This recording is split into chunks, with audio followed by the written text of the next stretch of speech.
Bien, entonces, ¿han revisado el MatCat, estimados participantes? A ver, voy a compartir pantalla. Mm, ya. Habíamos estudiado este MatCat, que lo había subido en su momento. Entonces, lo último que vimos, la clase, bueno, la última clase, revisamos justamente lo que era el índice de estabilidad para poder evaluar los efectos de segundo orden en el edificio, ¿no? Entonces, no sé si tienen alguna consulta respecto a este procedimiento. No sé si alguien hizo la tarea que justamente consistía en repetir el procedimiento, pero en este caso para 30 niveles, no, no para 10 pisos. Simplemente tenían que replicar la planta y calcular el índice de estabilidad para ese edificio. No sé si alguien lo hizo, porque ahorita, si nosotros observamos el máximo índice de estabilidad, a ver un momento. Puedo usar el Excel, me parece. A ver,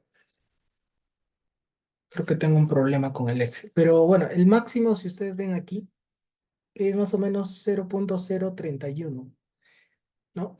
Y tenía que ser mayor a ¿cuánto? Tenía que ser mayor a 0.1 para poder, o para considerar los efectos P delta en el análisis. Por eso les hago la consulta. ¿Alguien pudo tal vez manipular esa parte?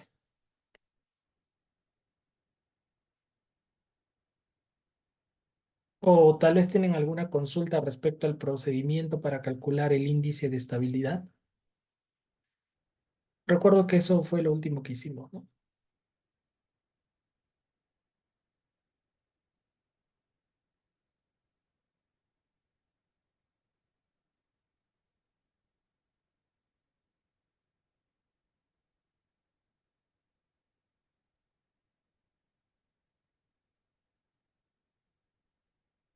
Bien, en todo caso, tampoco hay alguna consulta respecto a calcular el índice de estabilidad, porque una vez que nosotros calculamos ese índice de estabilidad, la norma nos dice que podemos incluir los efectos de segundo orden de dos maneras, ¿no?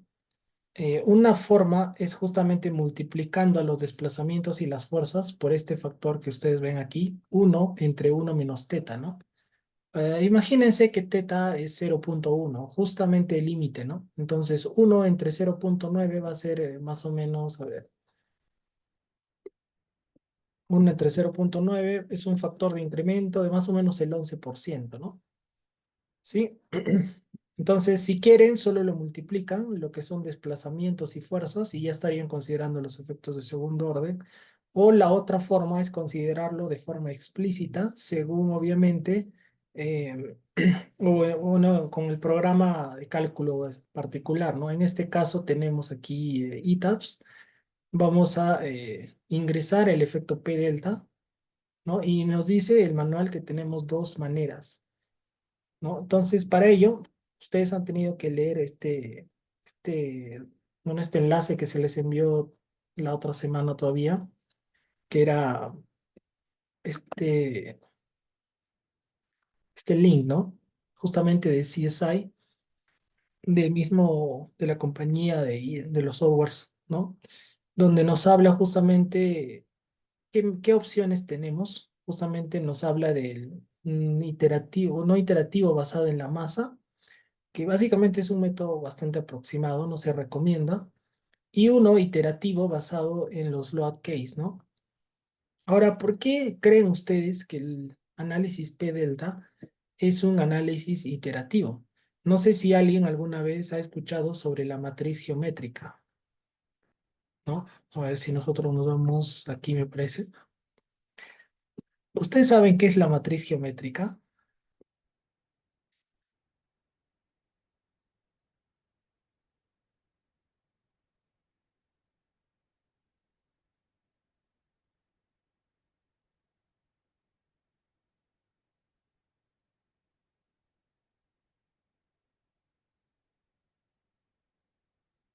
Estimados participantes, ¿están ahí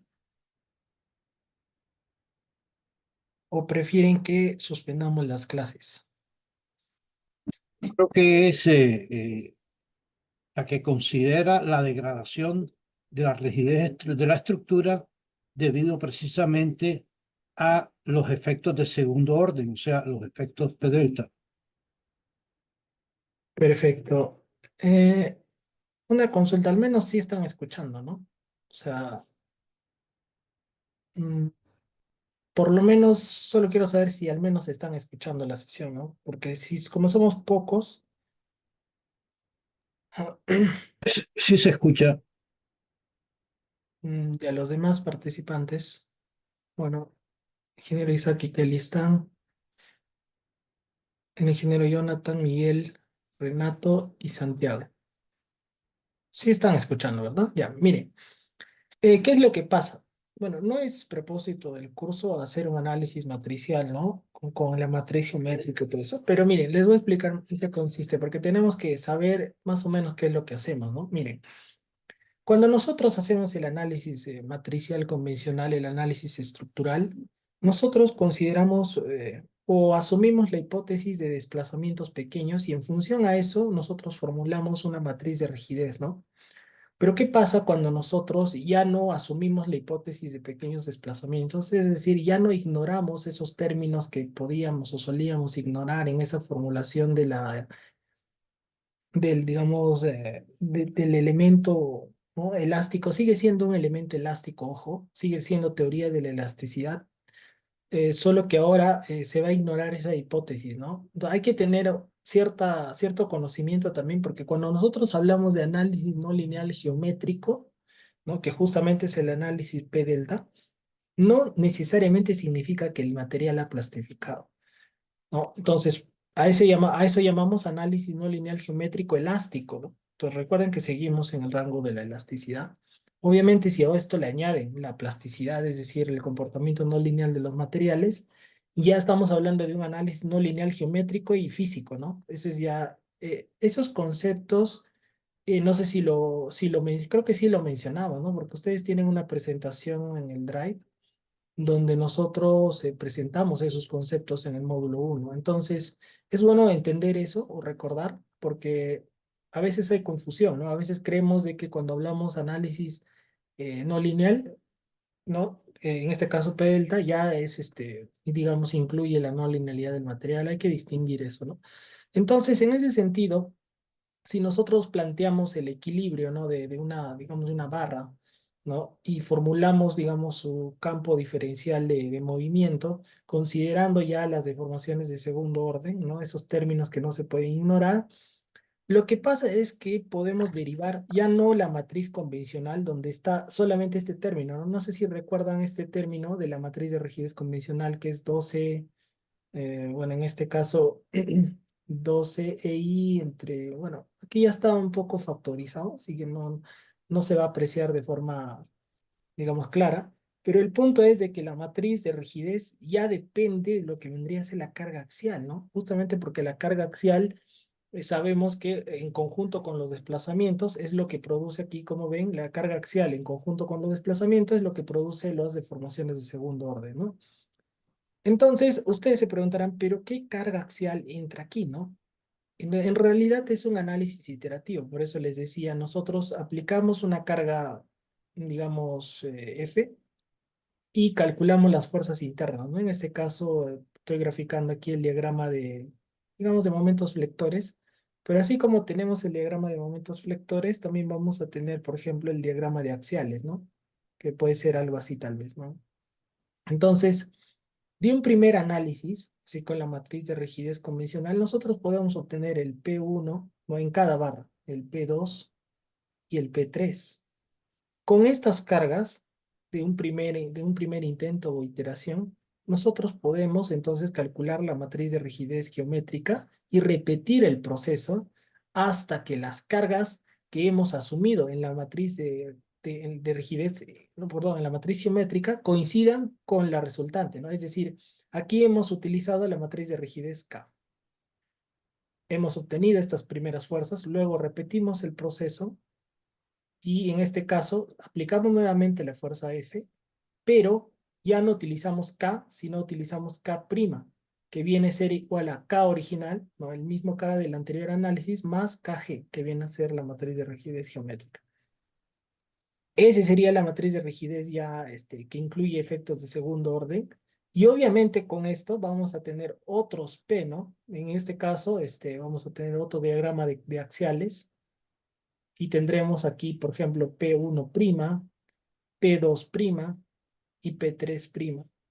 Entonces, justamente hasta que P1' y P1, perdón, hasta que P1' coincida con la que hemos utilizado aquí, porque recuerden que este es función de P1, P2 y P3, ¿no? ¿Sí? Me dejo entender, la matriz de rigidez geométrica depende de las cargas axiales. Hasta que lo que obtengamos coincida con lo que hemos construido la matriz de rigidez geométrica, hay que hacer iteraciones, ¿no? Obviamente eso implica ya un análisis no lineal. ¿Por qué no lineal? Porque ya no se cumple el principio de superposición, ¿no? Entonces, no sé si se entiende en qué consiste el método iterativo basado en fuerzas. Así a grandes rasgos, ¿no? En realidad esto se hace en cursos de análisis matricial o algo similar. Pero más o menos la idea queda claro. Tenemos que tener una idea, ¿no? Para que cuando vayamos al programa y nos hable no iterativo y el otro iterativo, entonces al menos entendamos a qué se refiere, ¿no? Con iteraciones.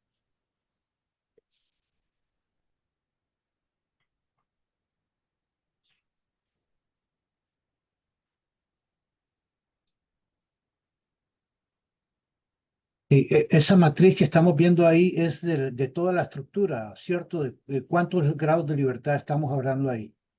Me Mm. parece que es de un elemento barra en tres dimensiones. Ujú. Ok, gracias.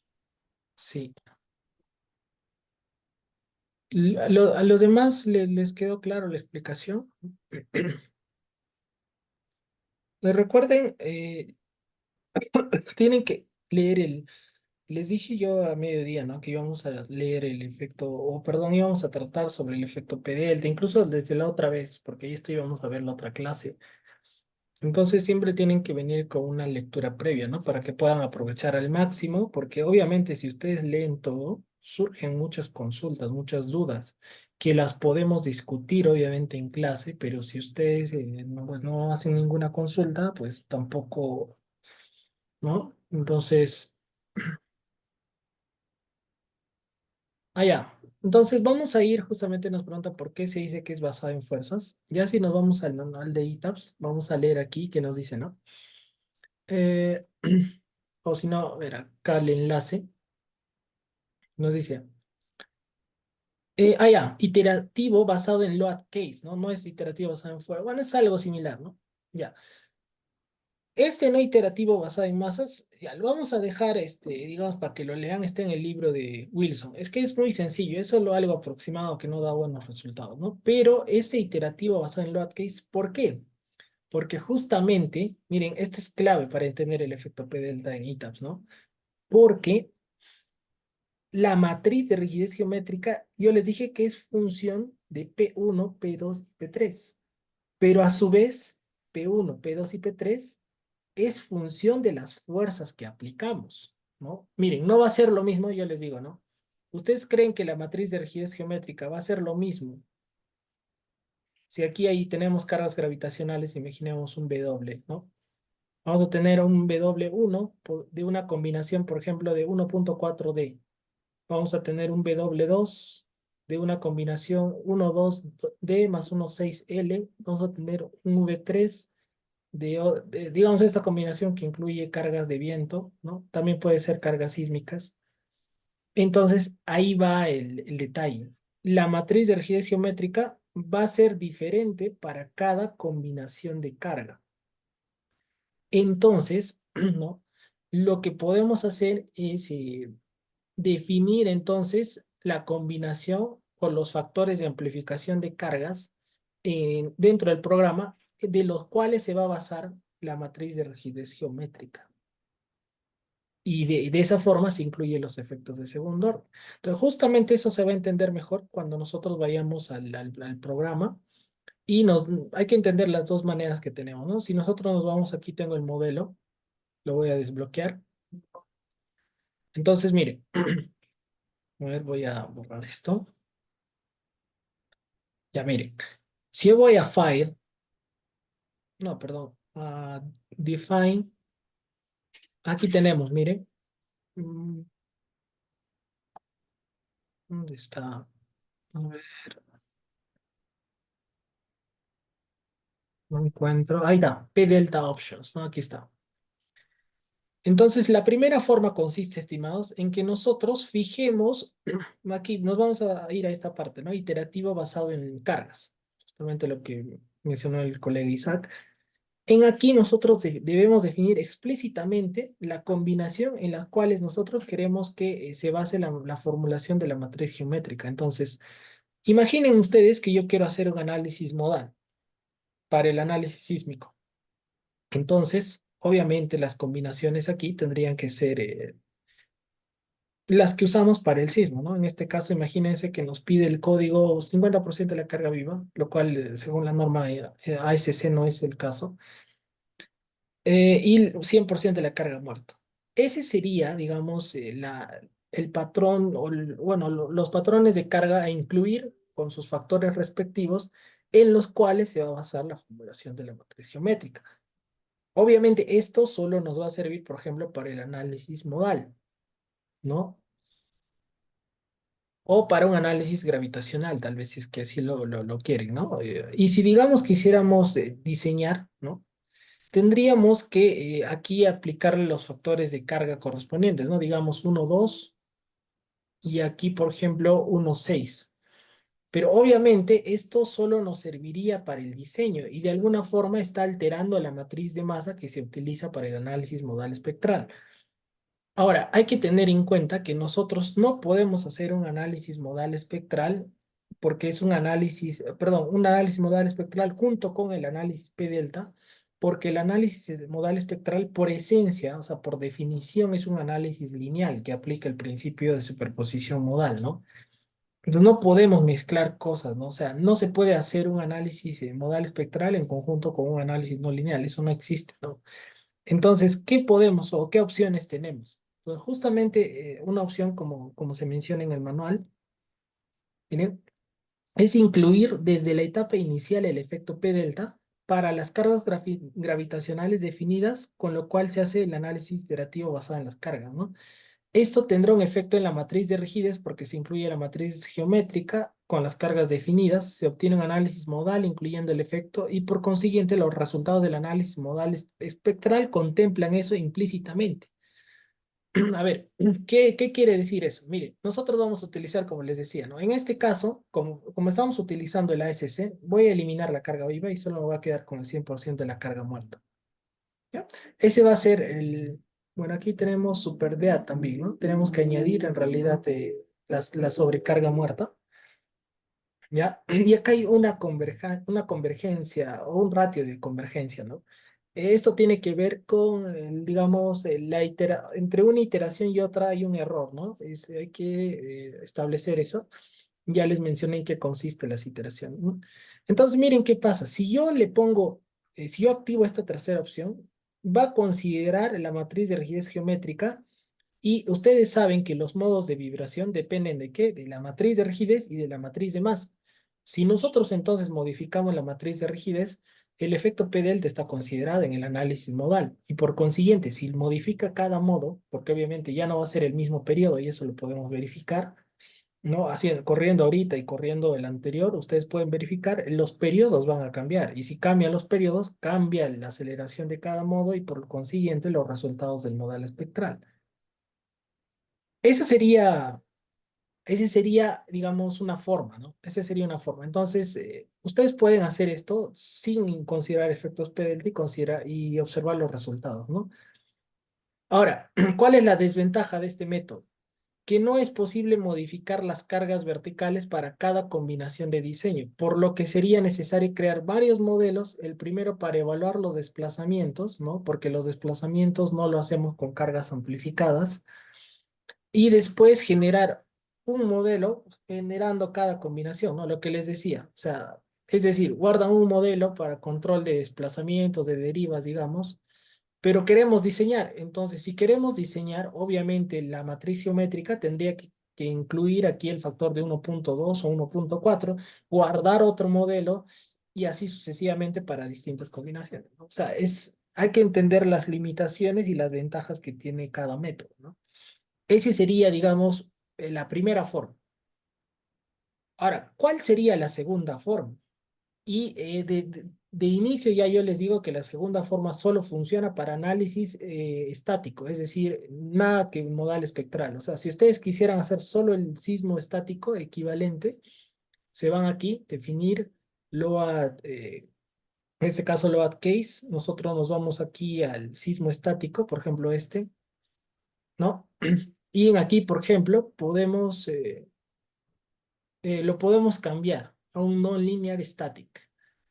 ¿No? Y en aquí, por ejemplo, le podemos poner eh, los patrones que nosotros queramos o los factores que nosotros queramos. Por ejemplo, el sismo estático en uno, ¿no? Pero yo quiero, por ejemplo, que la carga muerta esté amplificada por 1.2, digamos. Y, digamos, la carga viva esté amplificada por, digamos, 1.25 a los dos, digamos, ¿no? Entonces, de esa forma, lo que va a hacer el programa aquí, si nosotros vamos aquí en no lineal perdón, análisis no lineal geométrico, justamente lo que nosotros vamos a hacer, miren, es incluir aquí P delta, ¿no? Inclusive nos da otra opción que dice P delta más desplazamientos largos. Ya, esa es otra teoría más refinada, ¿no? Ahí esa ya tiene que ver ya con un poco con la formulación de los elementos de segundo orden. Es más que todo para elementos que se deforman en mayor medida. Por favor, voy a cargar mi laptop un minuto. ¿Qué elementos podrían ser ellos? Por ejemplo, cables, puentes colgantes, etcétera, ¿no? Entonces, esa teoría ya está fuera del alcance. La formulación teórica es bastante densa, ¿no? Pueden leer más respecto a ello en el manual si desean.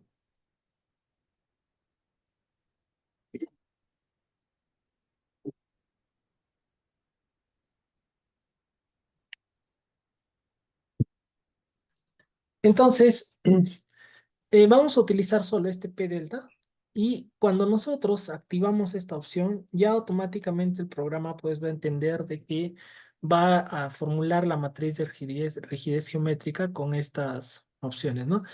O con estas cargas amplificadas. Entonces, eso ustedes lo pueden, eh, lo pueden revisar aquí, ¿no? Miren. Nos dice, la segunda opción es utilizando el caso de carga no lineal en el load case. Sin embargo, no es posible utilizar el modal espectral, lo que les comentaba, ya que por definición es un análisis lineal que usa el principio de superposición. Este segundo método está limitado al sismo estático. Si uno desea, puede cambiar los multiplicadores de carga vertical según las combinaciones de diseño. Eso quiere decir que ustedes podrían crear, bueno, aquí está la opción que hemos visto, que sería la primera forma. Y aquí, por ejemplo, bueno, es lo mismo. Y aquí tenemos la segunda forma, ¿no? Miren, sismo estático con P delta. Aquí tenemos non-linear static. Ponemos el sismo estático y lo que les decía, ¿no? Carga muerta, carga viva, por sus amplificadores que uno desea. Entonces, simplemente tendremos que crear varios casos no lineales estáticos para cada combinación o si quiero para digamos, para verificar desplazamientos, ¿no? Entonces, mm, cada uno tiene sus ventajas y sus desventajas, ¿no? Inge, una pregunta. ¿Ese sismo estático lo podemos hacer conforme a las normas o podemos correr un modal espectral, de ahí sacamos las fuerzas, las metemos al diafragma y también nos funciona como sismo estático, Inge? Podría ser, pero la verdad que incluso eso era una metodología que antes se usaba muy a menudo. Lo que usted menciona es esto, ¿no? De que nosotros del análisis modal espectral tenemos las cortantes en la base, o perdón, las cortantes de entrepiso, ¿no? Entonces, con las cortantes es posible encontrar unas fuerzas laterales equivalentes que producen el mismo diagrama, ¿no? De fuerzas cortantes. Y con estas fuerzas laterales aplicadas al diafragma, de cada nivel, obviamente, obtenemos o hacemos un análisis estático, ¿no? ¿Esto para qué nos servía antes? Para, por ejemplo, digamos, diseñar la cimentación porque necesitábamos considerar signos. Bueno, es algo que lo vamos a ver cuando diseñemos cimentaciones. Pero básicamente eso tiene muchas desventajas, ¿no? Porque en realidad lo que ahí están haciendo no tiene ningún sentido, ¿no? O sea, no tiene ningún fundamento, porque en esencia lo que nos recomienda o en la bibliografía es que nunca deberíamos operar con un valor combinado, porque un valor combinado ya perdió el sentido físico, ¿no? Es decir, este V ya es la combinación, digamos, imagínense que estamos utilizando el SRSS, ¿no? Entonces, obviamente este es el del modo 1 al cuadrado más el modo 2 al cuadrado, etcétera, ¿no?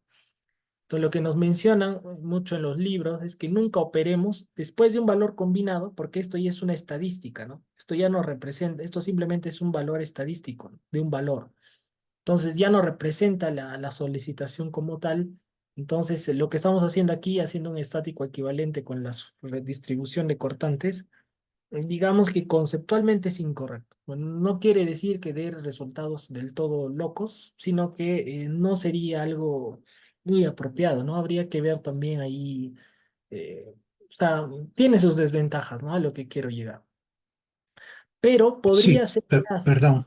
Sí, adelante. Entonces, lo que hay que hacer es distribuir el sismo dinámico con el sistema de fuerza horizontal equivalente en cada piso. Ese sí sería el que necesitamos.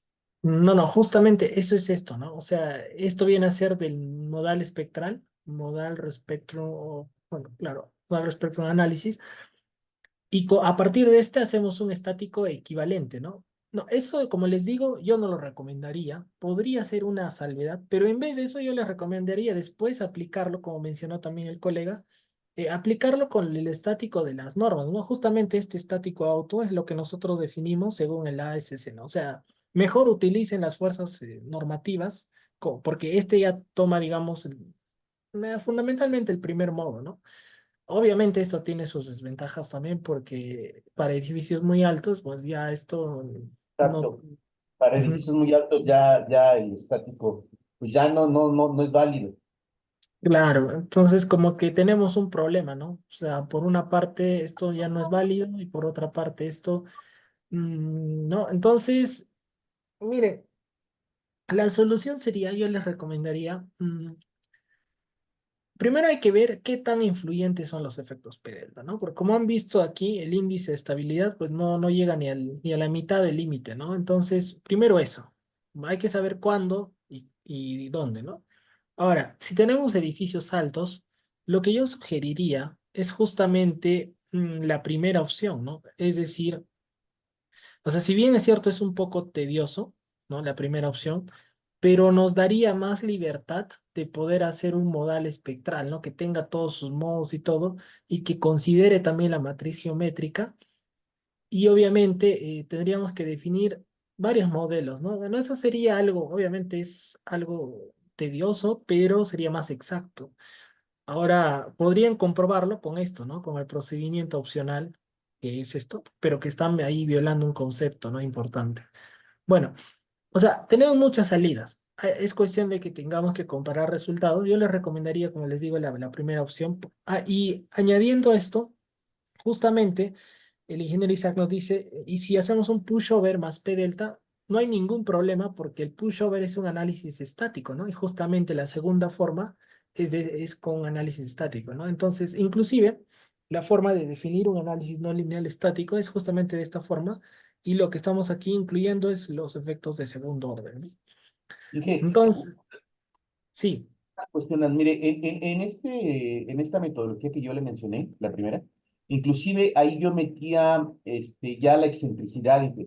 Haga de cuenta que ya del modal espectral, que me salían las fuerzas, yo ya calculaba la excentricidad con las normas.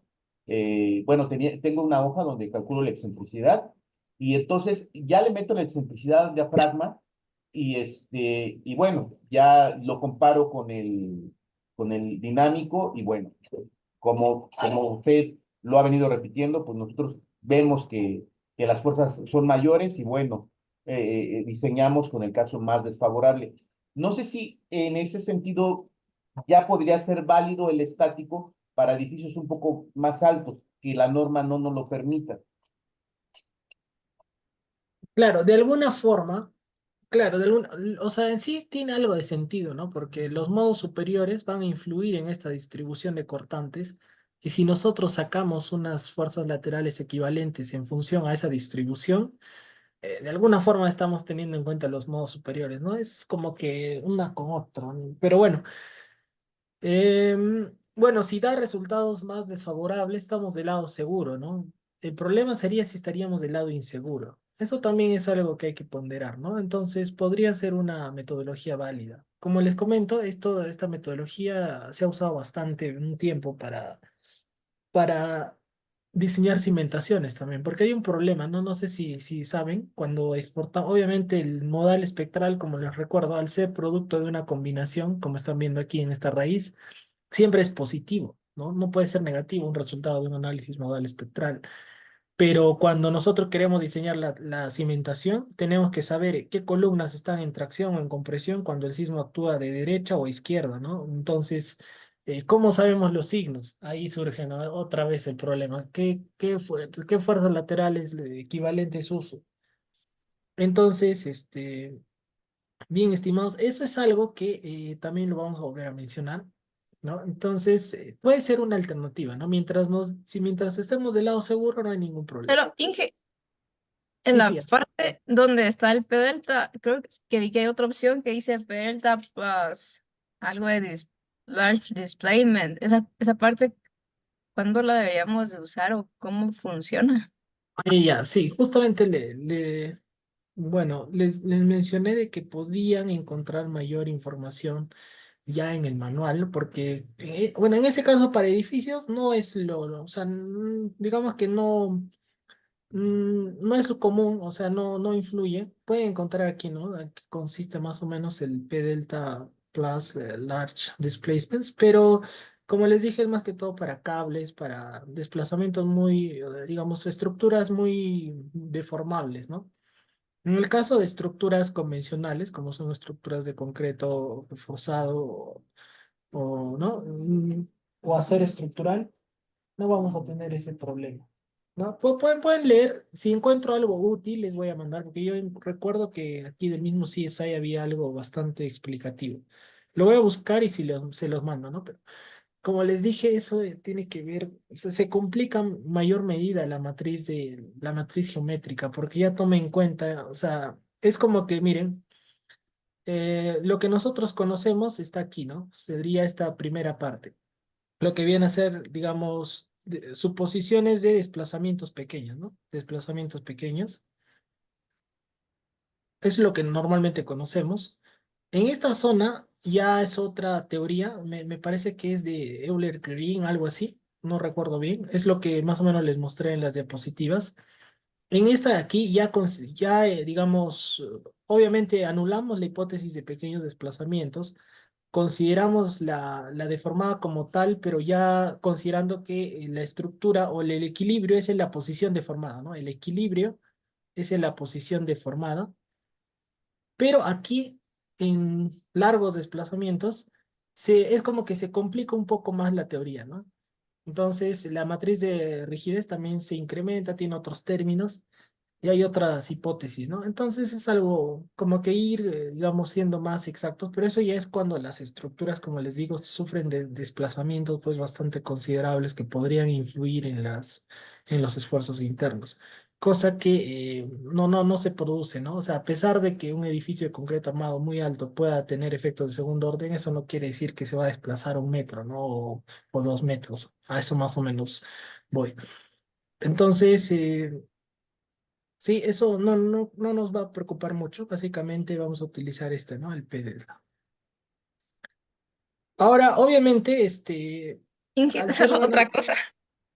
Sí, Ahorita el compañero estaba mencionando lo de los diafragmas y en algún momento podríamos ver cómo detallar el diafragma cuando necesitamos refuerzo adicional o cómo lo hace usted como tal, cuando llegamos a la parte como del detallado, se podría decir. claro, claro. Sí, eso es una parte esencial y de hecho es justamente lo que vamos a hacer en el siguiente módulo. Justamente la clase de hoy consiste en determinar las fuerzas en el plano del diafragma, porque obviamente no tiene nada que ver con las fuerzas del análisis estático o del análisis modal espectral. Son fuerzas que tienen que ver con las aceleraciones máximas que se producen en el diafragma durante el tiempo o el registro de aceleraciones que se somete al edificio. Entonces, hay una forma especial de calcular esas fuerzas. Eso lo introducimos, obviamente, al diafragma. Vamos a ver cómo introducirlo y sacar unas fuerzas internas en el plano del diafragma y ver qué zonas, generalmente estas zonas donde están cerca los muros, ¿no?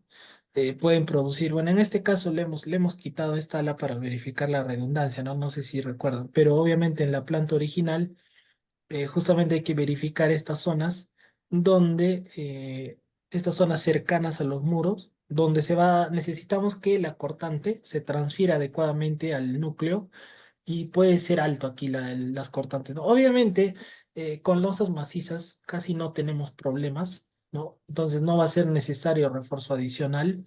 Tal vez en esta zona sí, que se denominan colectores, vamos a ver o a qué denominamos colectores, o tal vez en las cuerdas que vendrían a ser esto. Bueno, pero ya lo vamos a ver eso en su momento, ¿no? Probablemente requeramos un poquito más de acero porque los elementos a flexión que son las vigas o esta porción de losa, aquí sí puede ser un poco crítico porque aquí no hay una viga. Y esa zona necesita estar, digamos, va a estar sometida a esfuerzos de tracción y compresión. Esta parte de aquí que ustedes ven, ¿no? Y como es una losa post-tensada, es como que tenemos que hallar un ancho equivalente, que va a ser el colector. Esto es lo que estoy seleccionando. Y ese colector va a estar sujeto, como les digo, a flexocompresión y flexotracción. Entonces, en la misma losa, en ese espesor de 20 centímetros, tenemos que como que colocarle una viga chata embebida y ponerle estribos o tal vez añadirle cierto refuerzo longitudinal, producto de, digamos, las fuerzas que puedan ocasionarse, ¿no? Entonces, básicamente eso, a corte es muy difícil. El problema que se tiene aquí, por ejemplo, en Perú, es de que nadie diseña los diafragmas, ¿no? Como tal, porque ni siquiera en la norma hay un procedimiento normativo para calcular las fuerzas en los diafragmas. Me parece que en muchos países de Latinoamérica también existe esa deficiencia. Entonces, al no tener un código que nos diga, obviamente no diseñan el diafragma, y como les digo, ¿no? Si aquí esto fuese un aligerado, ¿no? La demanda cortante en el plano en esta zona es alta, ¿no? Para que transfiera esa cortante el aligerado al muro es muy alto, ¿no? Y a veces esos 5 centímetros del aligerado es imposible que resistan pues la cortante en el plano, y ahí sí, o bien, bueno, es un poco difícil que coloquemos refuerzo horizontal en esos 5 centímetros, entonces se incrementa una losa maciza y se verifica, ¿no? Usualmente ya con unos 20 centímetros es suficiente, pero tal vez la losa es de 12 o 15 centímetros y por ahí tal vez que requieramos incrementar o una especie de cuantía e inclusive en algunos casos se colocan aquí unos dowels, ¿no? Mm, Entonces, eso vamos a ver, ¿no? En qué condiciones se colocarían esos dowels, en qué condiciones hay que verificar. Eso es parte de justamente del diseño sísmico del diafragma como tal. Y ya al diseño vamos a entrar en el siguiente módulo. En este módulo lo que queremos es establecer todos los conceptos en cuanto al modelamiento y análisis sísmico respecto a la norma ASC, ¿no? Y una vez que ya definamos todo esto, y tengamos todo listo en este edificio de 10 niveles, nos vamos a pasar a un edificio de 27 niveles para que ustedes vean, ¿no? Justamente lo que les decía. Aquí el índice de estabilidad me salió 0,03.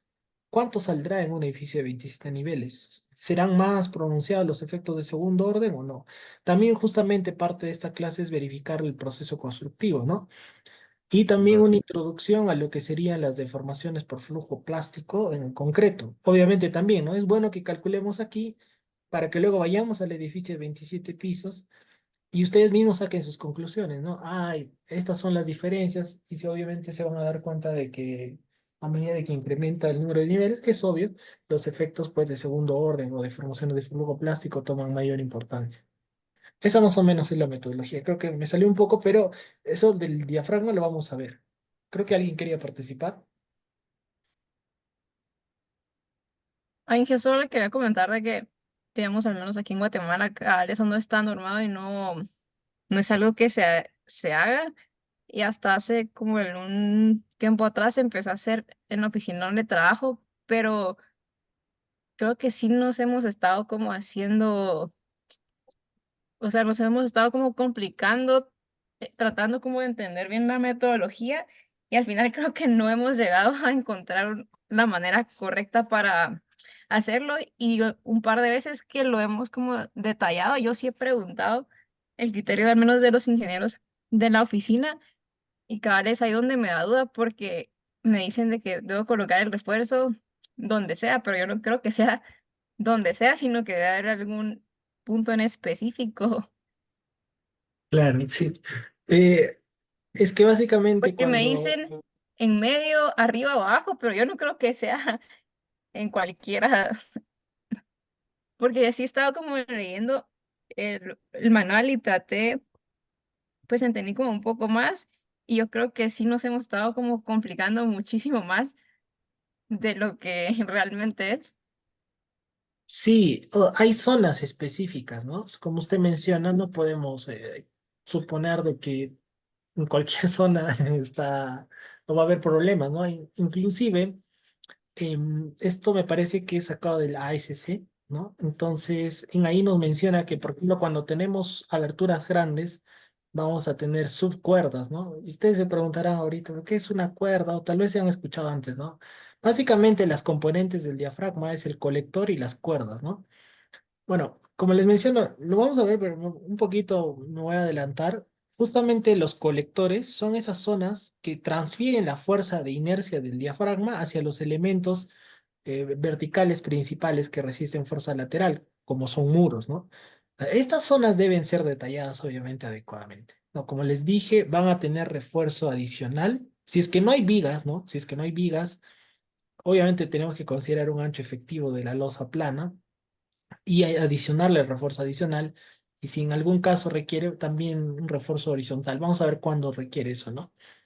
Eso básicamente es cuando tenemos losas planas. Cuando tenemos vigas, en realidad teóricamente no necesitamos esos esfuerzos de espiga aquí, ¿no? Pero bueno, ya lo veremos. Como pueden ver aquí, los esfuerzos en el colector van a ser de compresión en tracción y obviamente el sismo va a venir de una dirección a otra, así que, bueno, se tiene que diseñar por flexo compresión y flexo tracción esos colectores, ¿no?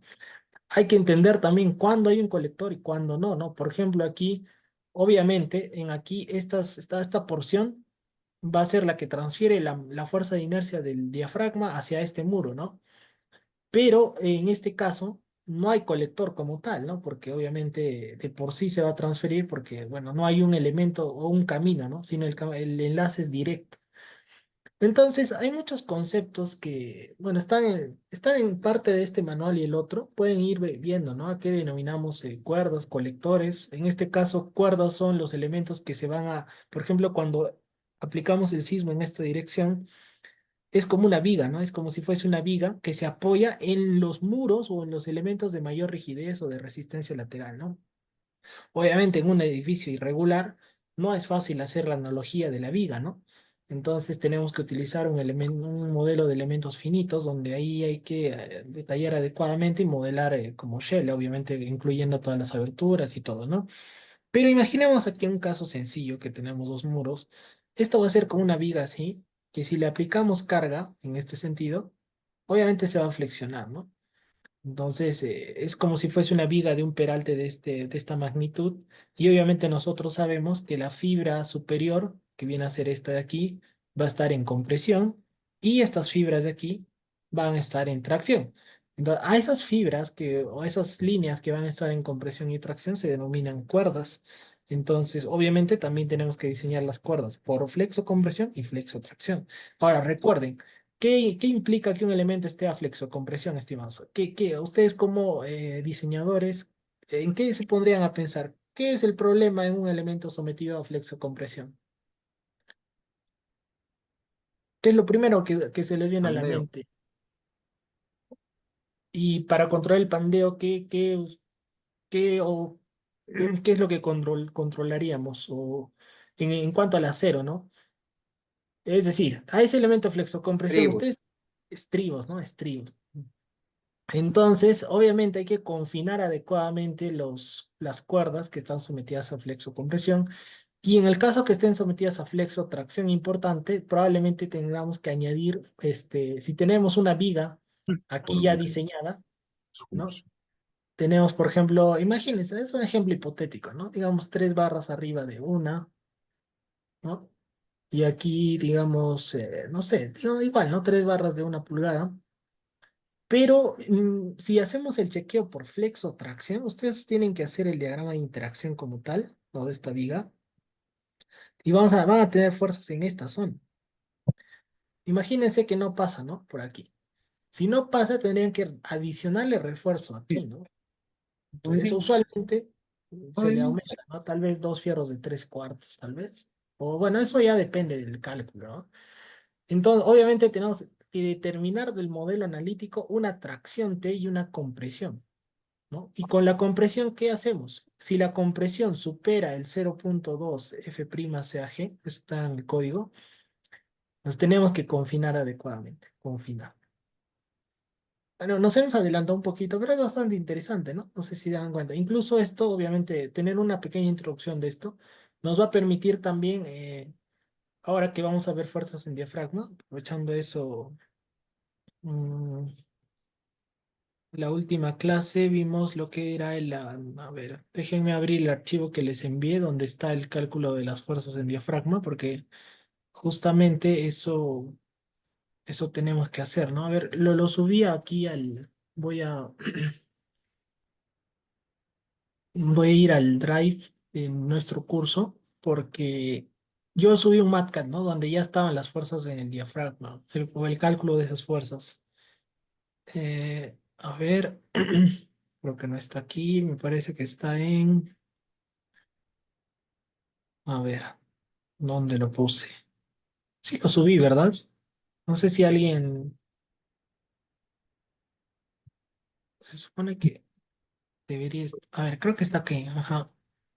Este es espectro y análisis elástico 12.4, sí, es de la última clase. El ingeniero Jonathan nos comenta, ¿no? Inge, yo entendí, existe efecto P delta lineal, geométrico y no lineal. Mm, el primero se usa para fuerzas laterales equivalentes, modal espectral y pushover, y el segundo, en el caso, tiene en cuenta porque menciona que en conjunto con las pruebas concedidas. Ah, ya. Entonces, miren, para nosotros entender eso, podríamos remitirnos, como les había comentado, al módulo 1 de nuestro curso, ¿no? Voy a descargar la presentación. En ahí vimos un repaso de conceptos generales y en una pequeña parte vimos lo que eran diferentes tipos de análisis, ¿no? Entonces, pero antes de pasar a eso, quedó claro un poquito sobre lo que son diafragmas y un poco para cerrar el tema, porque obviamente solo es una introducción, lo vamos a volver a ver. El tema de que hay ciertas zonas, yo quiero que se queden con eso al menos, ¿no? Hay ciertas zonas que hay que tener cuidado y diseñar, ¿no? No necesariamente son los extremos, están viendo de que si tenemos aberturas, van a existir zonas que tenemos que tener cuidado, como son subcuerdas, ¿no? En este caso. Esa idea sí se entendió o tal vez tienen alguna consulta, también sería bueno, ¿no?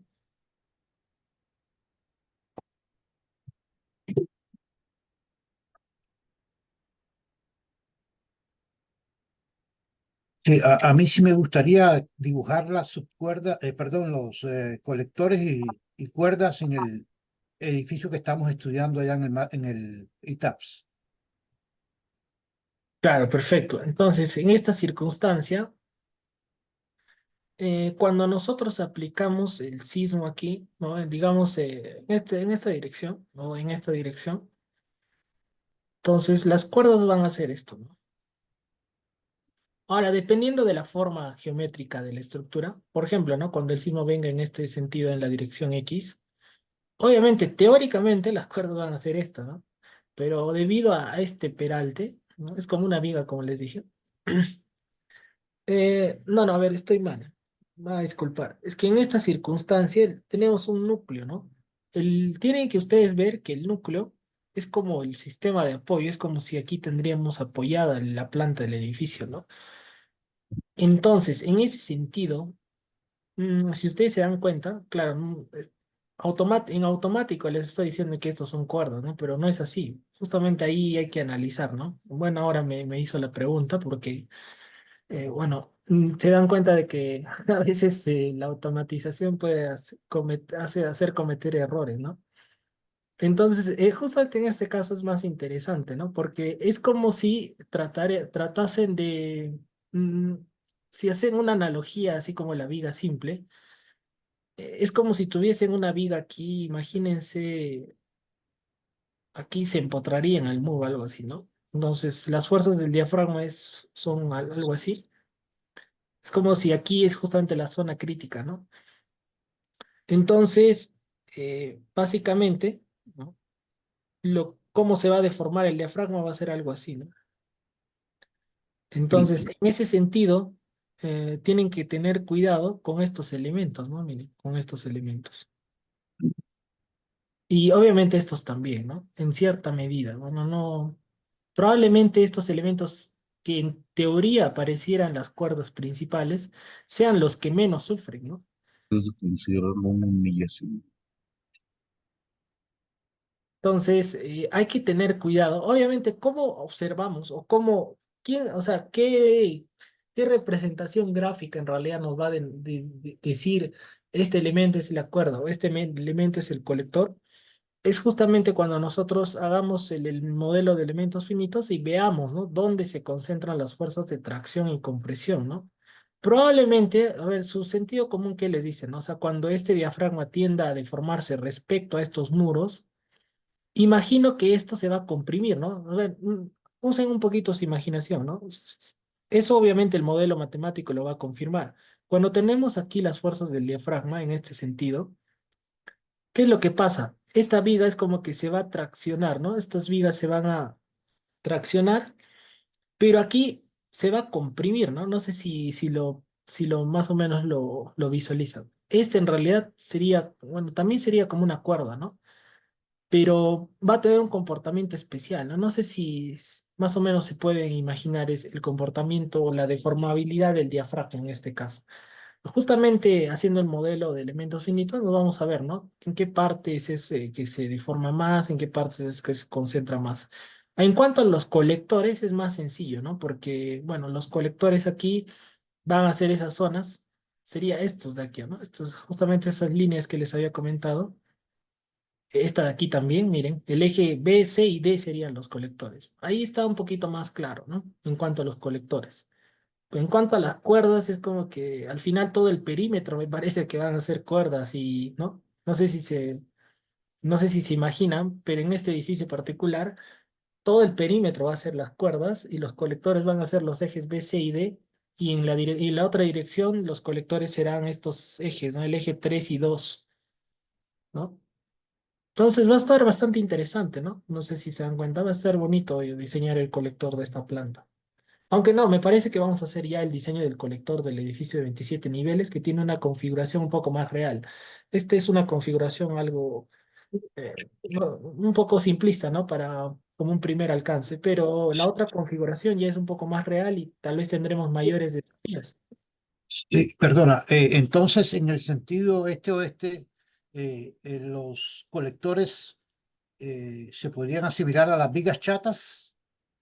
Claro, exacto. Igual, ¿no? Igual en el eje B, C y D, aunque no esté dibujado, hay como unas vigas chatas ahí que tenemos que diseñar, ¿no?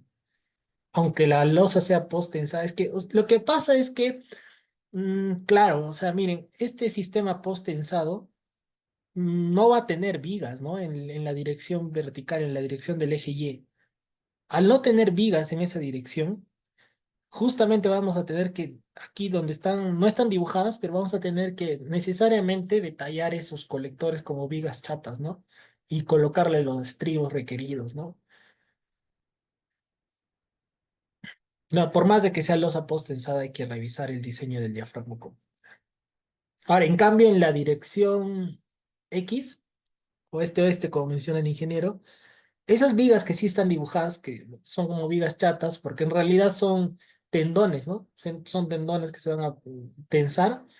En ese sentido, bueno, básicamente mm, a esa parte podemos añadirle confinamiento si es que lo requiere, ¿no?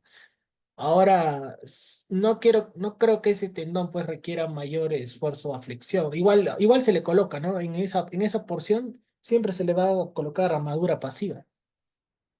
¿Saben qué es armadura pasiva y activa? La No. pasiva es la normal y la activa es la del pretensado o potensado. Sí, correcto, correcto. Entonces, de todas formas, esa armadura pasiva yo creo que va a poder cubrir esos esfuerzos. O sea, es todo un tema, ¿no? O sea, imagínense, nosotros solo vamos a chequear el tema de los colectores, porque como les comenté, el tema del postensado es muy extenso, ¿no? Mm, Ahora, obviamente en edificios, digamos, más convencionales, tenemos losas macizas, losas aligeradas. Entonces, ahí es más, incluso más interesante porque como les dije, las losas aligeradas muchas veces no nos van a pasar ese corte, ¿no? Eso es más, un poco más interesante porque les dije, el tema de la losa maciza corte no va a tener problemas usualmente, ¿no? Va a depender obviamente de la magnitud de las fuerzas en el diafragma.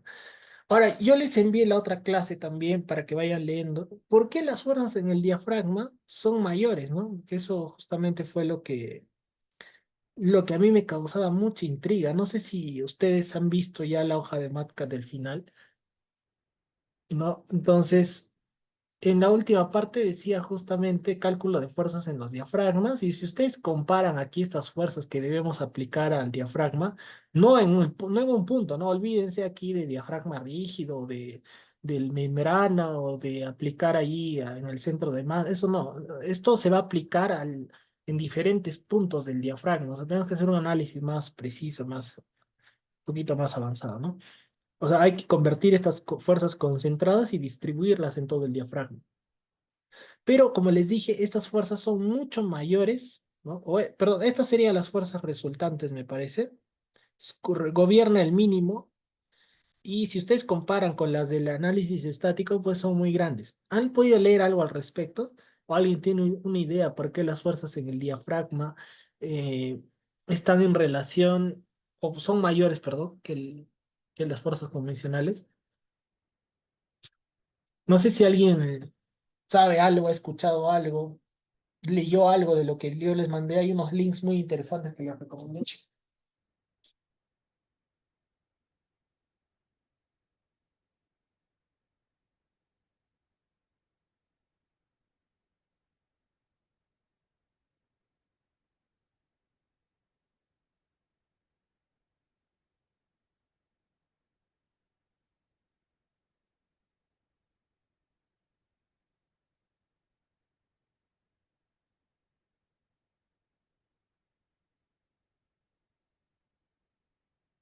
Nadie pudo leer nada al respecto, estimados.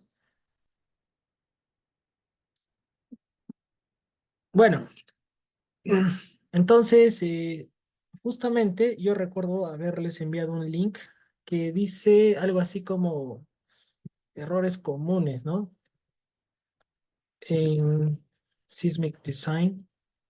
Era de Structure Magazine, algo así era. Ya, aquí está.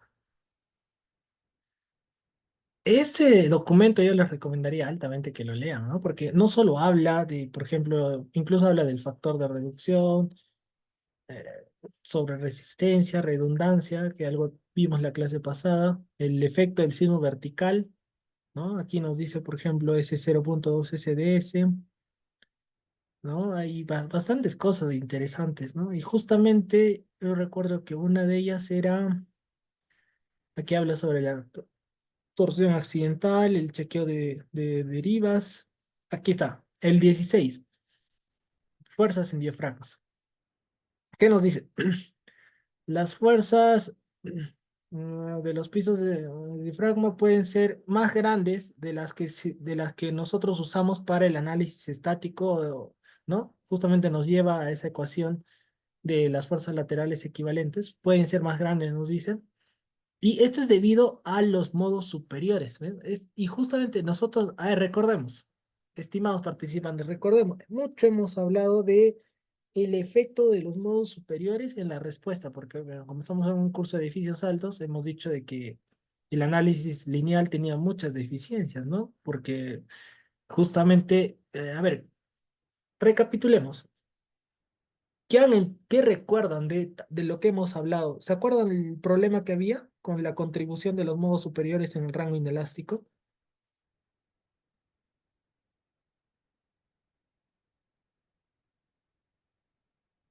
¿Qué recuerdan? A ver, tienen que, a ver un poquito, que, porque sí, sí, que adelante. contribuyen más a fuerzas, a desplazamientos que a fuerzas.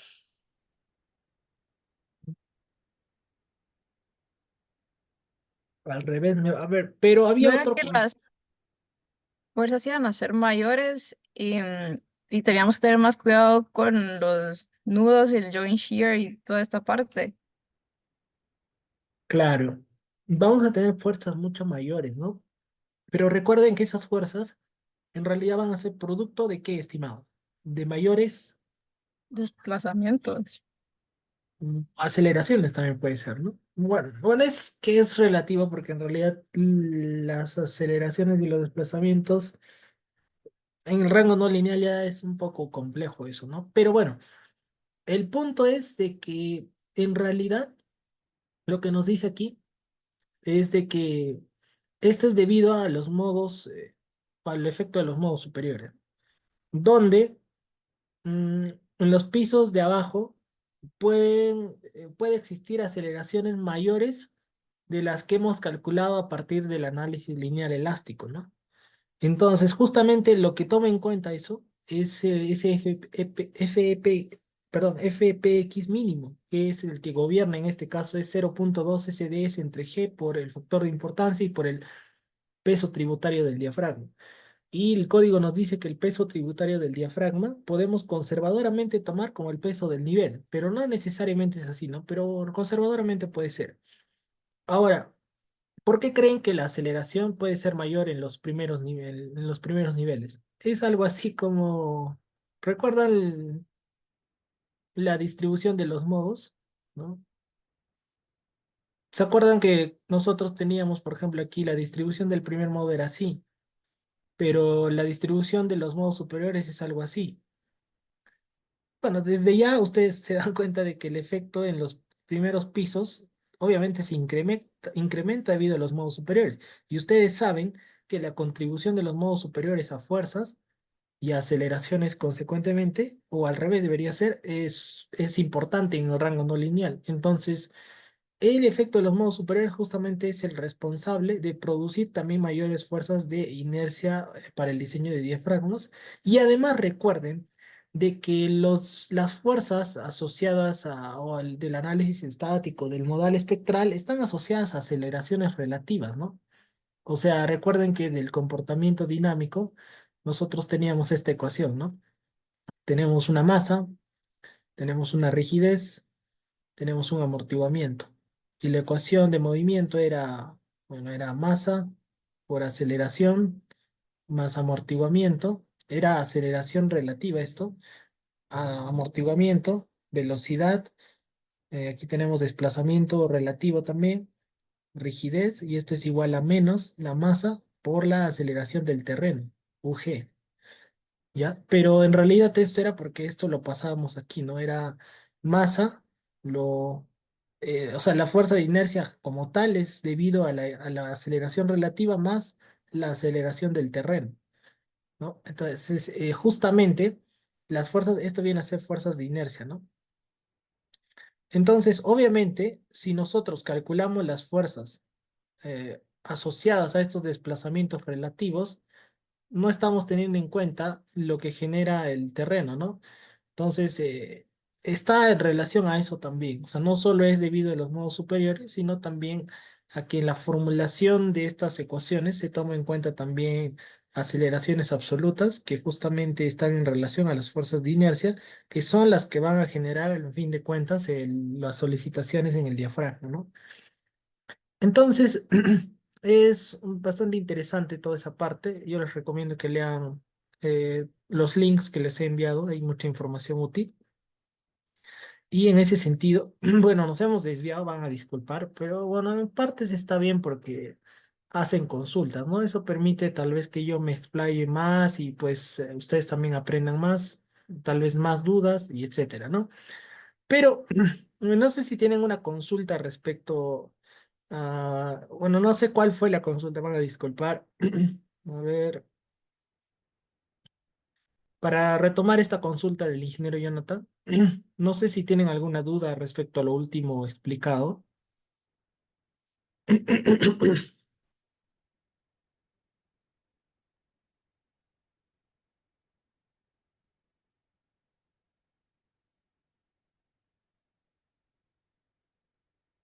Entonces el ingeniero Jonathan nos preguntó, ¿no? Le causó cierta, me parece, confusión. Esto no existe por definición. El análisis P delta o el efecto P delta de por sí es no lineal, ¿no? Pero es no lineal geométrico, ¿no? Sino que a lo que yo me refiero es que puede existir un análisis no lineal geométrico, pero que es lineal elástico. Y a su vez podría existir un análisis P delta no lineal geométrico y a su vez no lineal del material. O a veces o se suele llamar no lineal física o no linealidad del material. Por eso les decía, cuando nosotros vamos a las diapositivas que hemos visto antes, acá en tipos de análisis, me parece que vamos a ver diferentes tipos de análisis, ¿no? Por ejemplo, acá, análisis elástico lineal, análisis no lineal geométrico elástico, ese sería el nombre correcto, ¿no? Análisis no lineal del material y su combinación del 2 y el 3, que sería análisis no lineal geométrico y del material. Obviamente este es el más completo, ¿no? Ah, bueno, uno de los más completos para fines prácticos, ¿no? Entonces, ahora sí se entiende, estimado Jonathan, esta parte. No sé si queda claro la diferencia entre estos cuatro tipos de análisis. Bien, perfecto, colega. Entonces, hay que darle una pequeña repasada a esos conceptos, ¿no? Ya. Entonces, muy bien. Estábamos hablando sobre el efecto P delta, cómo introducirlo. Entonces, vean que hay dos diferentes maneras. Una tiene sus ventajas, otras tiene bueno, cada una tiene ventajas y desventajas. Ya ese, digamos, criterio del ingeniero estructural para poder incluir, ¿no? Y hay que tener en cuenta cuándo incluirlas, ¿no? Por eso nosotros calculamos un índice de estabilidad preliminarmente, para que ustedes vean la incidencia de los efectos de segundo orden según el código, ¿no? Entonces, eso es importante. Esto debería contemplar, ¿no? Las normas, por ejemplo, la E030 aquí en Perú debería tener algo similar. Y bueno, no hay algo explícito, ¿no? Respecto a los efectos de segundo orden, ¿no? Entonces, eso sería en cuanto digamos, al efecto P delta. El otro punto justamente era lo que ya estábamos hablando. Teníamos que calcular fuerzas en el diafragma, ¿no? Justamente si nosotros, aquí justamente están las fuerzas estimadas. Lo que voy a resaltar son las fuerzas laterales equivalentes. Miren, 3, 13, 24, 37, 51, etcétera. Pero, miren, si ustedes comparan con las fuerzas que hemos calculado del diafragma, con el código, ahora la explicación de esta fórmula también está en el código, no tienen que ver los comentarios. Si ustedes notan, miren, 57 obviamente es mucho mayor a 3, ¿no? Y así sucesivamente. Bueno, en el último piso coincide, pero generalmente en todos los pisos se va a incrementar. Y ahora, si nosotros tenemos en cuenta el mínimo, obviamente, ¿de dónde creen que ha salido esto? ¿De dónde creen que ha salido esta fórmula, estimados participantes? ¿Alguien tiene una idea? Ya les mencioné algo, ¿no? Hace unos momentos.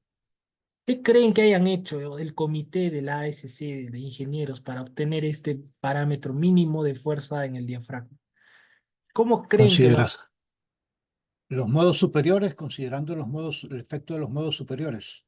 eh, sí, pero ¿cómo? O sea, a lo que voy es, ¿qué creen que hayan hecho? Les voy a dar unas pistas, ¿no? Eso no tiene conocimiento vertical. Mm, perdón, no entendí bien la consulta. No tiene que ver con el sismo vertical. No, para nada, para nada. No tiene que ver con el sismo vertical.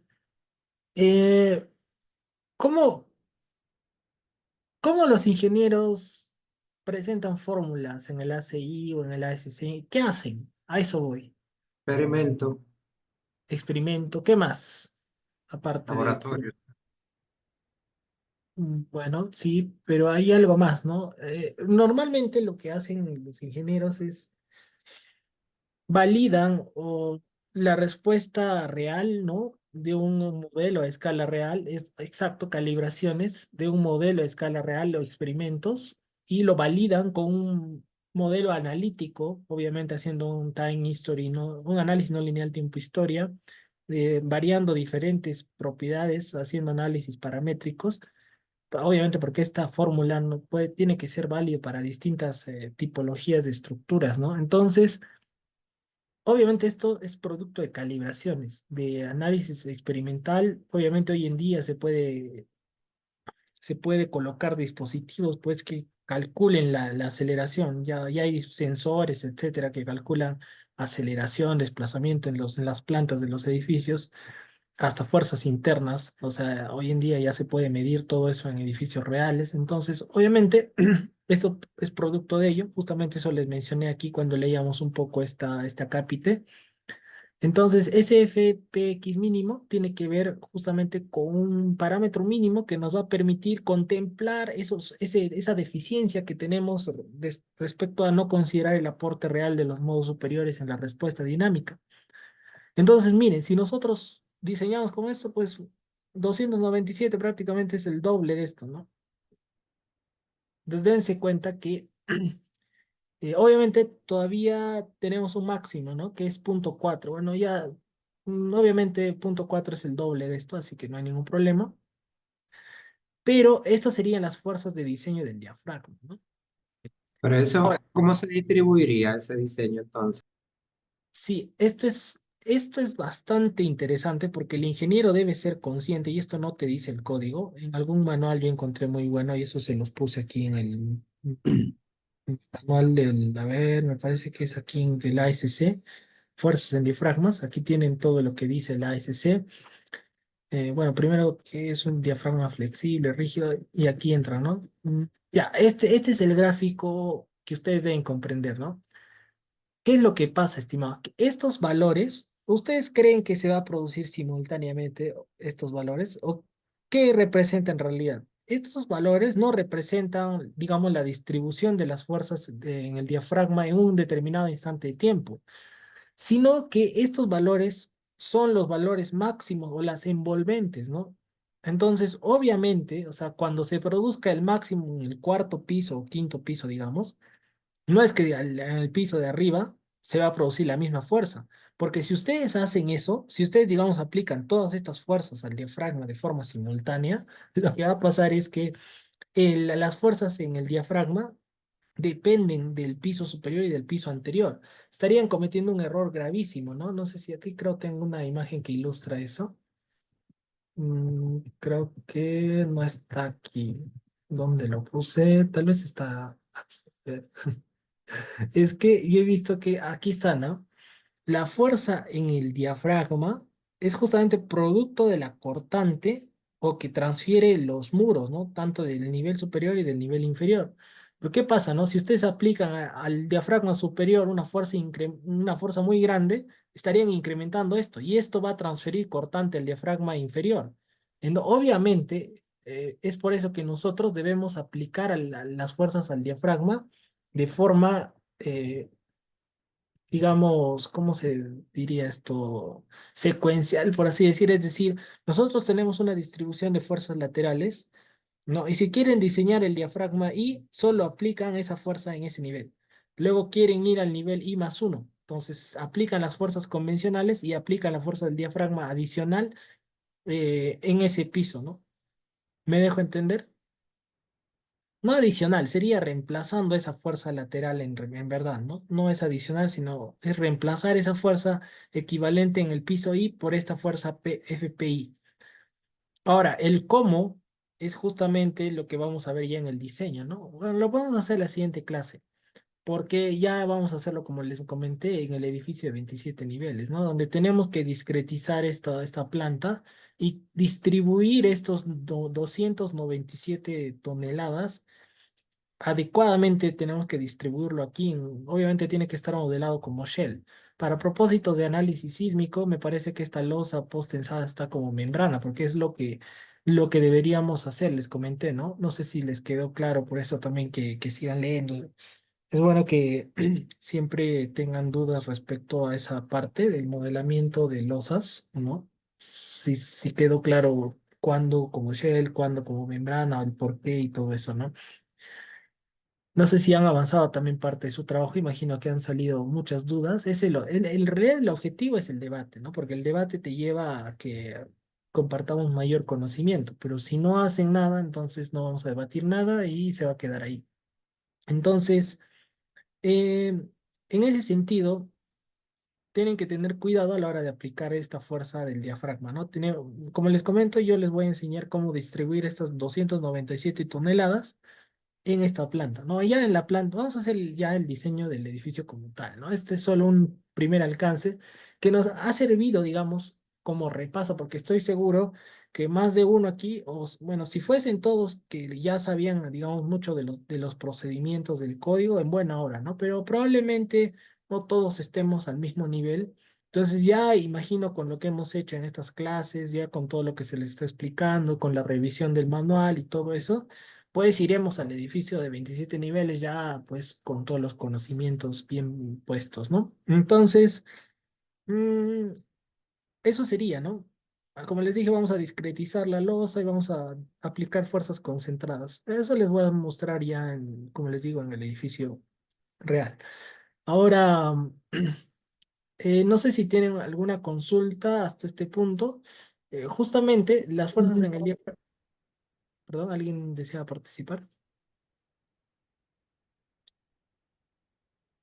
Miren, Sí, en cuanto a la discretización de la losa para aplicar la fuerza de 297 toneladas, la pregunta es, ¿eso es independiente de que sea un diafragma rígido o flexible? muy buena consulta. O sea, el diafragma rígido lo que hace obviamente es que toda la planta se mueva como un cuerpo rígido. Eso, para este tipo de análisis, tienen que obviarlo, ¿no?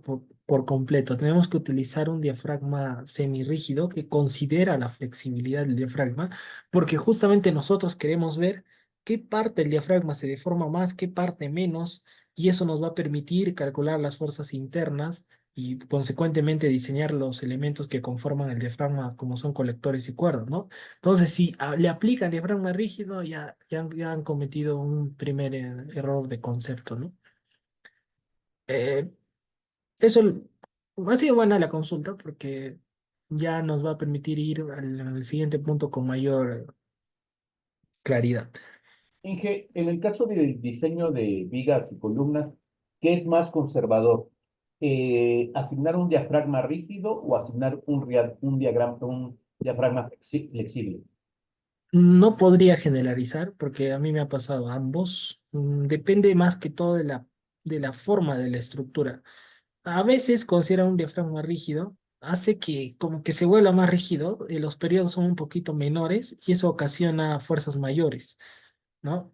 Pero eso no necesariamente es cierto, porque si consideramos la flexibilidad del diafragma en ciertos diafragmas con, digamos, con formas irregulares y que tienen aberturas, son alargadas, etcétera, puede ser que ciertas placas ubicadas en ciertas ubicaciones se esfuercen más. Entonces es relativo, no podría yo asegurarle. Ahora, yo prefiero, o sea, el diafragma rígido es una suposición, para mi punto de vista, un poco vaga, ¿no? Yo prefiero no trabajar con diafragmas rígidos, más que todo considerar la rigidez del diafragma como tal, ¿no?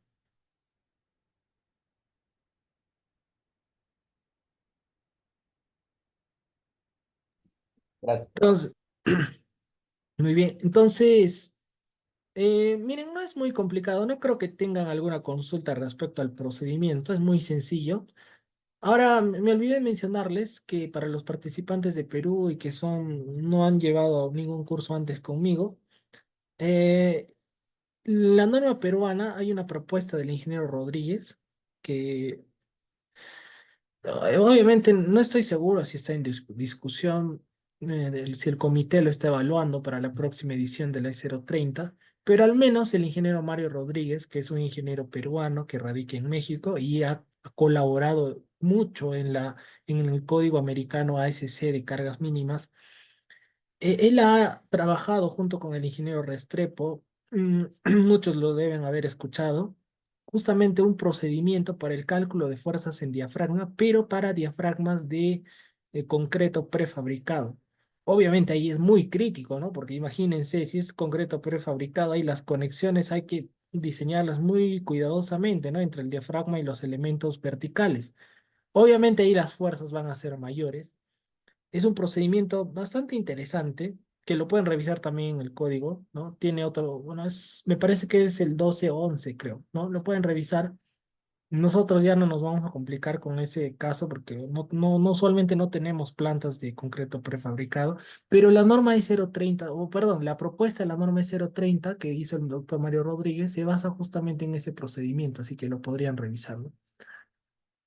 No es algo que yo hice en otros cursos, pero bueno, si tienen, si se les mandó los cursos anteriores, pueden ver ahí si es que tienen, si es que tuvieran interés, ¿no? Salen fuerzas mayores que estas, ¿no?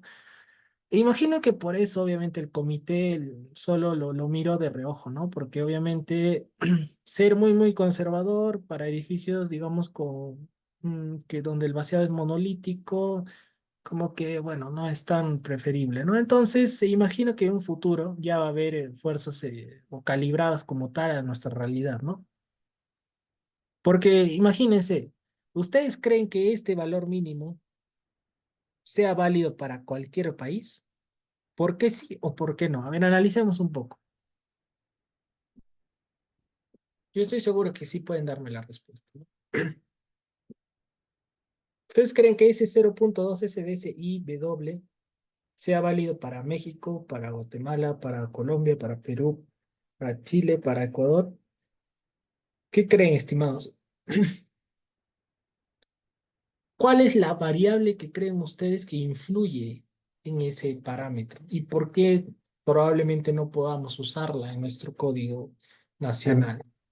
en Perú no, porque va en función de la aceleración pico o algo así, creo que le llaman. Mm, Y PGA. o- exacto. Aquí, entonces el SDS es del periodo corto, que usa los periodo corto y periodo largo que usa la norma americana. Por ejemplo, aquí en Santo Domingo se usa esos coeficientes. Sí es, bueno, si bien es cierto, claro, no es algo consistente con el código peruano, pero aunque justamente esa es la razón de que hay muchos investigadores aquí en Perú de que han hecho una correlación. O sea, nosotros tenemos tablas aquí y para un PGA, ¿no? Por ejemplo, tenemos 4 zonas aquí en Perú y para cada zona podemos determinar el SDS y el S, ¿cuál es? El SDS y el SD1. Entonces, si tomaríamos en cuenta eso, bueno, si solo fuese ese la limitante, podríamos usar ese parámetro. Pero va un poquito más allá la respuesta a la consulta que les hice. Y tiene que ver con lo que yo les dije, el cómo obtienen, ¿no? Obviamente, a ver, creo que ya alguien se animó. ¿Podrían mostrarnos en qué parte? A ver, antes de eso, primero respóndanme esto. ¿Por qué creen que yo no podría aplicar esto? Imagínense, el colega nos dice que en su país utilizan los mismos parámetros de SDS y SD1. Y en Colombia me parece que es igual. En Guatemala me parece que también utilizan. O sea, el hecho de que ustedes también utilicen el SDS y el SD1, ¿ustedes creen que esto es viable? Ustedes tienen que analizar el por qué, digamos, ¿no? O sea, y justamente yo les pregunté, ¿cómo se obtiene esto? Y ustedes me respondieron. Ahí está la respuesta, estimados.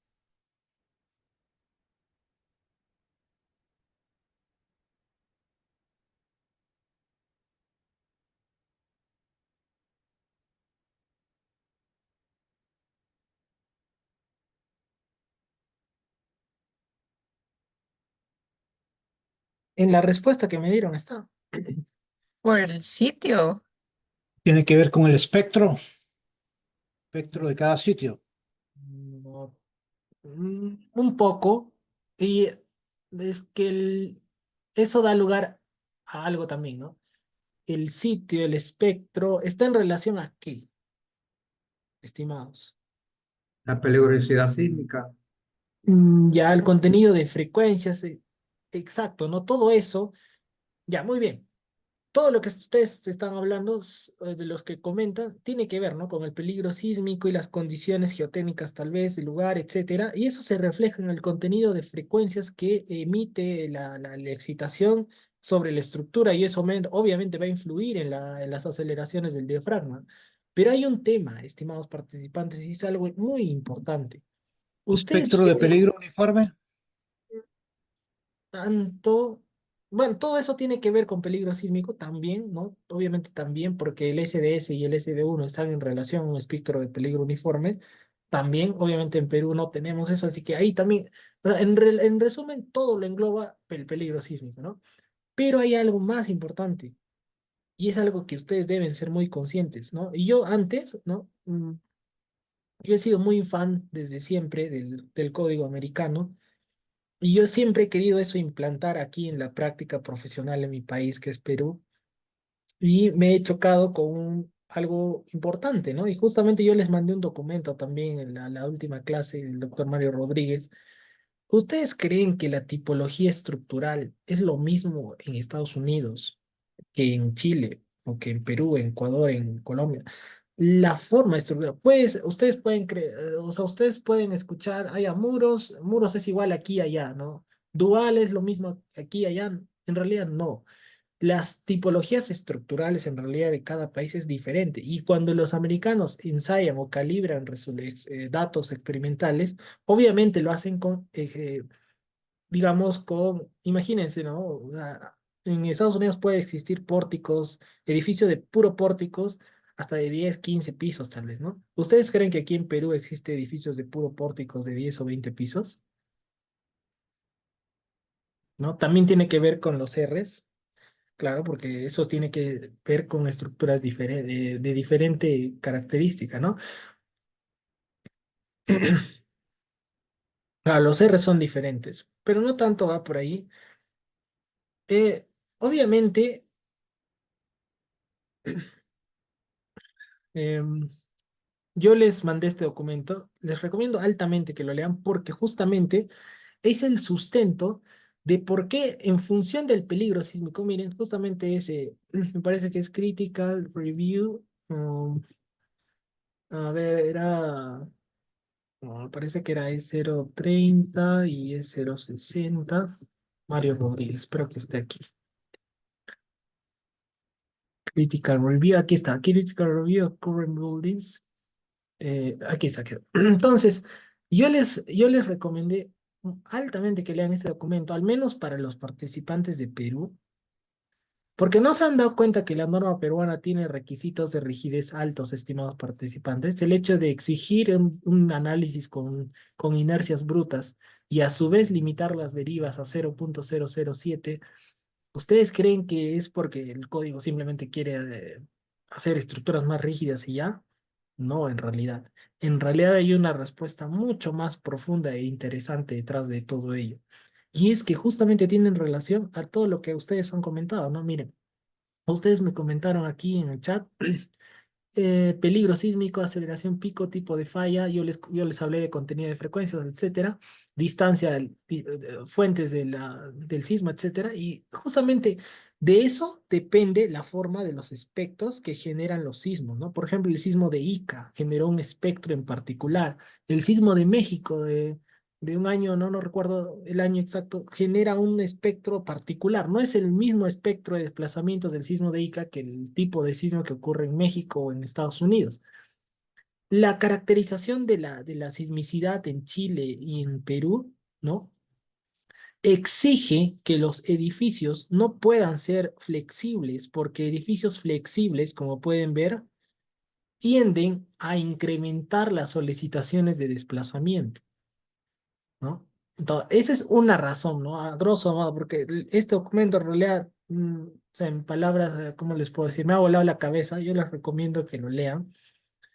Y bueno, o sea, es una crítica bastante sustentada, que no solo lo hace el doctor Mario Rodríguez, sino me parece que en colaboración con el doctor Restrepo también, ¿no? Entonces, me parece que ahí en los agradecimientos, aquí está, ¿no? Se agradece al profesor José Restrepo de la Universidad de California, San Diego, porque es un documento para mí, desde mi punto de vista que lo he leído y no lo he entendido a la primera, les voy a ser sinceros, tiene que leerlo 3, 4 veces, y lo leí hasta entenderlo porque entiendes muchas cosas, ¿no? Y justamente cuando ustedes vieron en el brochure, tal vez, imagino que no todos entendieron esta parte, ¿no? Ustedes dijeron cuando fueron al módulo aquí de importancia del modelamiento en el diseño estructural, aquí dice, ¿no? Influencia del espectro de desplazamientos en estructuras de periodo largo, ¿no? Alguien se puso, alguien tal vez cuando leyó esto se preguntó a qué me refería o lo pasaron así.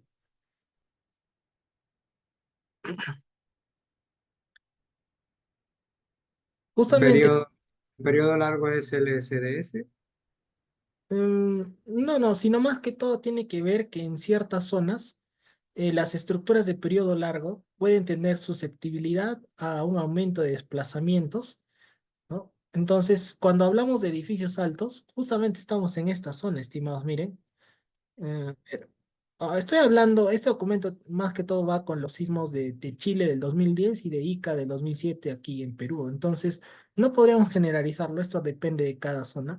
Pero si ustedes se dan cuenta, en este rango de periodos, desde 2.5 hasta, digamos, 4 o 4.5, no, desde 2 hasta 4, ¿no? Más o menos, en esta zona, justamente edificios de 30 niveles están por aquí, ¿no? Entonces, justamente para reducir la demanda, o sea, no solo es bajar el periodo, sino hay un parámetro que en este documento lo denominan como justamente H entre T, que viene a ser la altura del edificio entre el periodo, ¿no? Entonces, ese parámetro justamente nos va a decir si aquí nos dice, ¿no? Más o menos han caracterizado edificios de Perú y Chile. Como se puede ver aquí, el H entre T, más o menos de 75 metros por segundo, corresponde a edificios rígidos y edificios flexibles corresponde a 30 metros por segundo, ¿no? Esta caracterización, es decir, el periodo del edificio, condiciona. Eso es justamente lo que a mí hasta incluso yo sigo analizando esto, porque inclusive a más de uno de ustedes no les va a convencer lo que les voy a decir a continuación, ¿no? Ustedes dirán, ¿ustedes creen que el espectro, no, creo que sí es algo obvio, ¿no? Que el espectro de desplazamientos que obtenemos o las demandas de formación inelástica que obtenemos depende en realidad del periodo o de la rigidez de la estructura? Bueno, creo que es algo obvio, ¿no? Pero a veces es un poco, es algo implícito que no le damos importancia.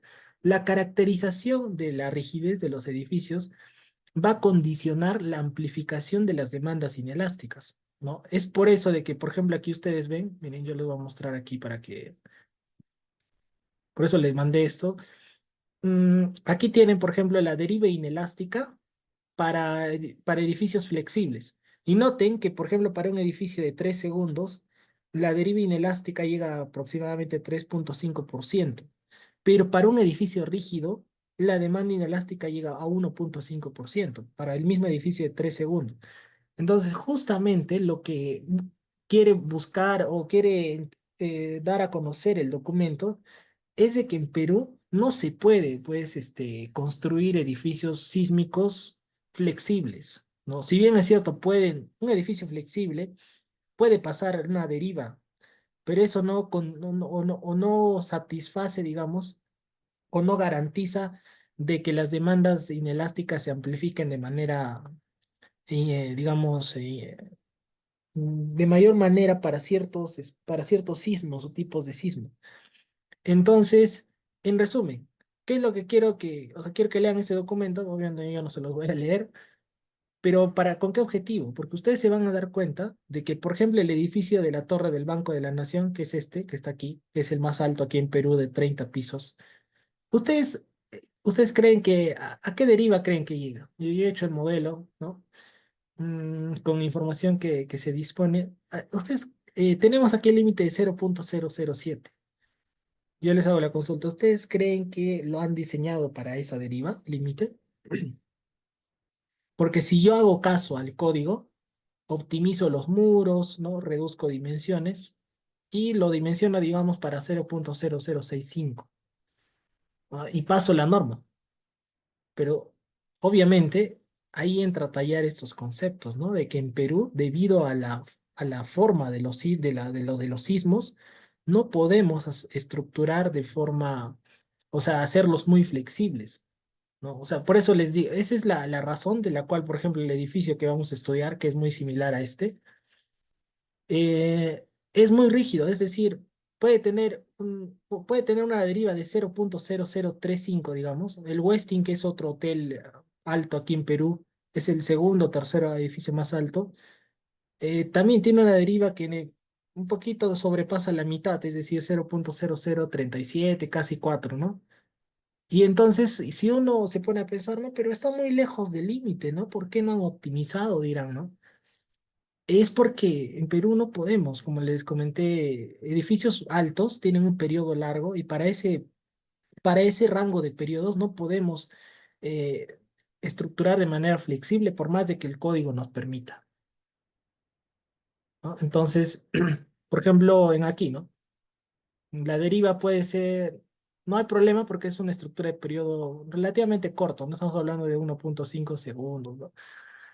Entonces no hay problema si nosotros lo estructuramos al límite, ¿no? Para un límite de 0.007 o según el ASC 722 puede llegar hasta una deriva de 0.02, ¿no? O sea, ya es mucho más, ¿no?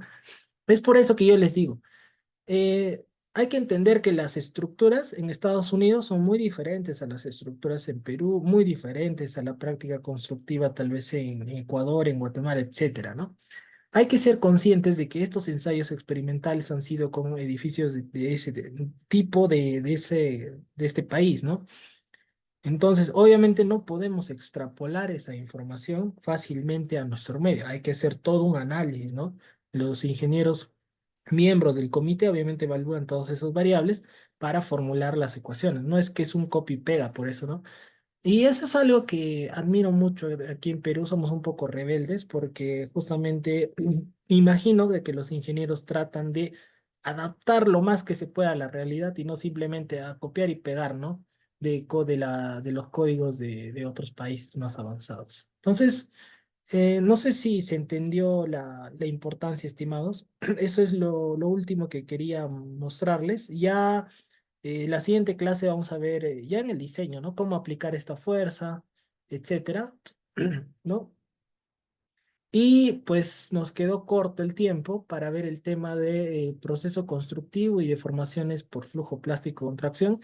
Eso es lo primero que vamos a hacer la siguiente clase. Vamos a ver cómo determinar el modelo de CRIF y contracción. Entonces, tienen que leer el ACI, ese de aquí. ¿A dónde está? Yo les mandé, tienen aquí está. Yo les mandé esta norma, están en el Drive. Guía para el modelamiento y cálculo no, de formación plástica y contracción de concreto, ¿no? Entonces, nos vamos a basar en este documento para poder tener una idea cómo estimar, porque en edificios altos, esto aumenta notablemente las deformaciones axiales en las columnas y esto, después de la construcción, después de la aplicación de las cargas, todavía sigue incrementando. Y si nosotros no diseñamos la estructura adecuadamente para que controlemos esos desplazamientos diferenciales que puede existir, por ejemplo, entre el perímetro y el núcleo, pues va a existir desplazamientos diferenciales que no solo van a incrementar las solicitaciones en los elementos de enlace, como es el entrepiso, sino los elementos no estructurales pueden sufrir alto daño y eso es un problema, ¿no? Y obviamente. Eh, Eso es importante y por eso lo vamos a ver en la siguiente clase, ¿no? Dos consultas para finalizar la sesión. La primera, mm, ¿se entendió esta parte, esta de aquí? ¿Tienen una idea clara de lo que significa al menos esto? ¿Les llama la atención o no este documento de Mario Rodríguez? Aparte de edificios altos, ¿qué otro tipo de estructuras creen que puedan sufrir este problema en Perú?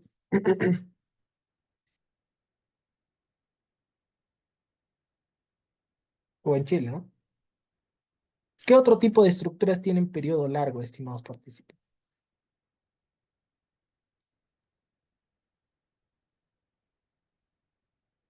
Puentes Hasta puede ahí, ser aislamiento sísmico, muy bien. Ese era el aislamiento sísmico. incrementa el periodo de la estructura y hay que tener cuidado, ¿no? Por eso es que la norma 031 considera muchos aspectos, ¿no? Y se limita a la altura del edificio también, etcétera. Y en edificios altos, bueno, ¿alguien sabe por qué en edificios altos no podemos aislar? Bueno, ya aquí ya me estoy adelantando un poco ya al penúltimo, último módulo, ¿no? Que ya sería muy flexible, ¿no? Y se volcaría. Claro, el vuelco, a medida de que el edificio incrementa en altura, el vuelco, el momento volcante aumenta, ¿no? Y controlar los dispositivos para ese momento volcante ya es un poco difícil, ¿no? Pero en Chile, no sé si alguien sabe, justo estoy buscando, me interesa mucho, no sé si alguien lo tiene, sería interesante que lo suba al grupo. En Chile han aislado un edificio de 20 niveles, me parece, es un edificio alto. Es el edificio más alto aislado en Latinoamérica. Y bueno, creo que está en las charlas del ingeniero Mario, la de Frontera. Sería cuestión de buscarlo. mm, Porque me comentaron que han tenido que, obviamente han tenido que tener criterios y hacer un diseño bastante eh, particular para ese edificio, ¿no? Entonces, bueno, espero de que haya quedado claro, ya que no me dicen si hay alguna consulta. No sé si tienen algún último comentario, ya nos pasamos de la hora. Sobre diafragma, ¿cuál específicamente? ¿Cuál de los que les recomendé? Structural Magazine. Ah, ya. Les envié el link al grupo de WhatsApp, lo voy a buscar y ahí les hago recordar. Ahora, alguien me preguntó, el ingeniero Jonathan creo fue, si quería ver algo al respecto sobre diafragmas, del diseño de diafragmas en Perú, ¿no? Sí, para ello simplemente tendría que ir aquí y me parece que el título es Diseño de diafragmas ah, para edificios peruanos, tal vez algo así, no recuerdo bien. Hay bastante información, incluso el comité que es en SICO contrató los servicios de ingenieros, obviamente, me imagino especialistas en ese tema, para hacer el análisis no lineal tiempo-historia de muchos edificios peruanos y justamente calibrar la propuesta de norma que presenta el ingeniero Mario Rodríguez, que está aquí, ¿no? Ah, no, no, esta no es. Es justamente esto una evaluación que le hizo el ingeniero Joel Moscoso, ¿no? Entonces, en aquí, por ejemplo, lo que les decía, hace un análisis tiempo-historia de muchos edificios peruanos para evaluar las demandas de aceleración, obviamente precisas, y compararlas con la propuesta de norma, ¿no? Y obviamente esas aceleraciones servirían para el diseño, ¿no? Entonces, justamente eso es lo que les decía, ¿no? Nosotros no podemos utilizar esas ecuaciones de la ASC porque tenemos que tener en cuenta la caracterización o el tipo de edificios aquí en Perú. Miren, por ejemplo, aquí hay un edificio, ¿no? Tipo de lo que se hace en Chile, por ejemplo, alta densidad de muros y sin vigas y sin columnas. Otro edificio típico en Perú y así, ¿no? ¿Ustedes creen que las demandas de aceleraciones van a ser igual en una u otra? Por ejemplo, aquí tenemos irregularidad por esquinas entrantes, etcétera, ¿no? Torsión. Entonces, obviamente, no solo existe esto, hay otra más mayor información. No solo el ingeniero Joel Moscoso hizo una evaluación, también lo hizo el ingeniero, me parece, se llama, aquí está. Este es otro, ¿no? Que lo hizo el ingeniero Edison Moscoso. Es otro, ¿no? Y en este caso, igual, ¿no? El no lineal time history de varios edificios peruanos, mire. ¿Y qué se calibra? Como les digo, se calibra la propuesta del doctor Mario Rodríguez, que está aquí, ¿no? Propuesta, a ver, propuesta para el cálculo de fuerzas en diafragmas. A ver, debe estar por aquí. Mm, encuentro, claro, es fácil encontrar ese documento. Si no, se los voy a mandar mejor. Voy a subir una carpeta en el Drive porque ahí tengo bastante información de diafragmas. Subiré todo mejor para que lo tengan, ¿no? Para que no estén buscando nada. Y se lo subo mejor ahí. Les ahorro la búsqueda. Todo esto, todos estos documentos yo lo tengo ahí consolidado en una carpeta y todo lo subo ahí al Drive y mejor no hay problema. Mejor ya en eso quedamos. No sé si tienen alguna duda más respecto a la clase de hoy.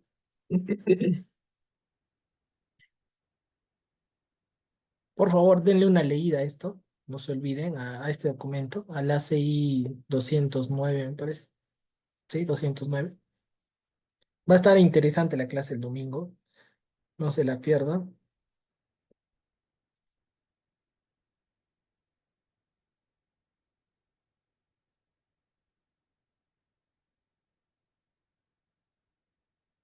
¿Tienen alguna consulta tal vez?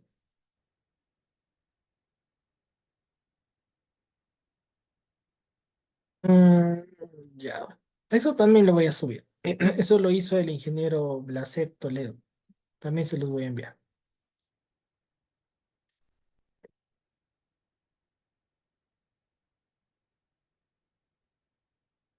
¿Alguna petición o comentario o consulta adicional?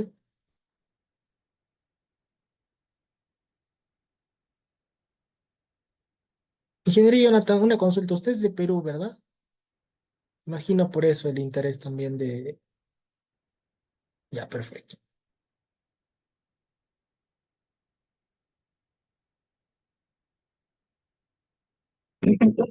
Muy bien, entonces, muchas gracias por su tiempo y nos vemos el día domingo. Tengan muy buenas noches. Hasta la próxima.